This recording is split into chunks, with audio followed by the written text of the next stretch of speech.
Ciao a tutti, benvenuti su Radio Artusi. Oggi prendo come spunto un piccolo evento di vita reale per andare a discutere un pochino questa rottura di palle infinita delle denominazioni di origine. Cosa importantissima, per carità, tradizione, località, eccetera. Forse siamo andati un po' oltre. Le denominazioni di origine hanno l'effetto contrario, per farvi capire, a quello che fanno le formule chimiche. Glifosato, no? Dice tu Dio, o il glutammato monosodico, aiuto.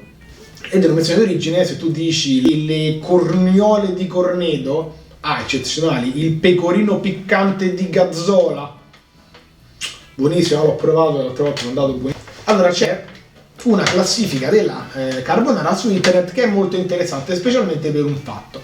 Si tratta della classifica delle carbonare migliori di Roma di quest'anno, uscita a gennaio sulla Repubblica, non so se sull'edizione cartacea, sicuramente è online. Come tutte le classifiche della carbonara c'è sempre questo vincitore, Roscioli vince tutto, vince sempre, anche la classifica di Repubblica di quest'anno. E eccola qua, quello che la nostra giornalista, il nostro recensore dice si può dire senza timore di smentite, quella di Roscioli vicino a Campo dei Fiori è la migliore carbonara di Roma, conosciuta urbi et orbi e sempre più buona ad ogni assaggio. E poi va nel dettaglio. Lei ne sa molto di carbonara, in realtà dall'articolo si capisce che ha una visione un po' ingenua, un po' superficiale della carbonara, ad essere sincero, e si vede anche molto bene da quello che sta per dire. Le materie prime fanno la differenza, ma c'è una cosa che noi utilizziamo e rende speciale la nostra carbonara, confessa Alessandro Roscioli, padrone del locale con il fratello Pierluigi.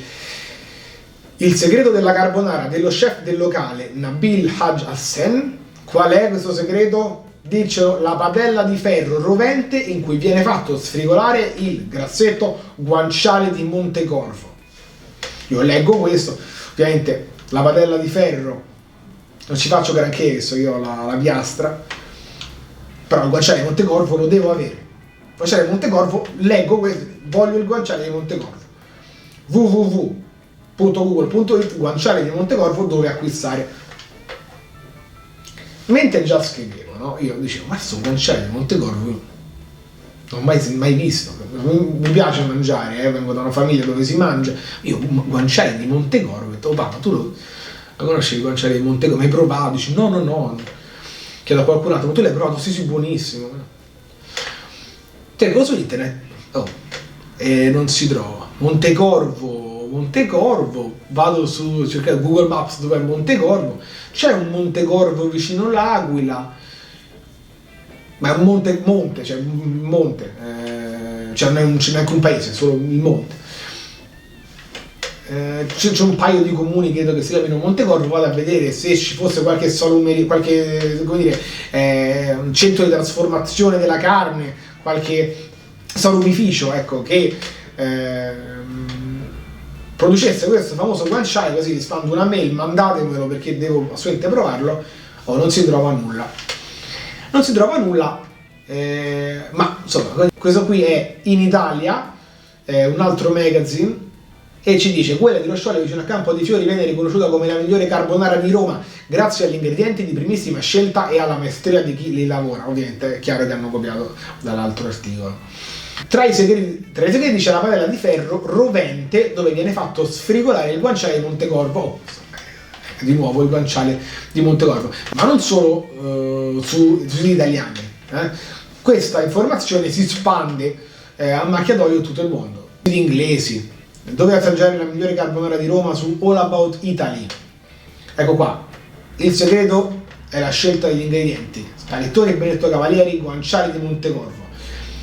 Dove mangiare i migliori piatti di carbonara del Telereport. Hanno la padella di ferro dove fanno saltare il guanciale di Montecorvo. Su El Mundo in Spagna, dove mangiare i migliori piatti di carbonara, di nuovo la padella di ferro dove saltano il guanciale di Montecorvo. E poi tutta quanta una serie di altri articoli che vi metto. L'informazione va e si spande.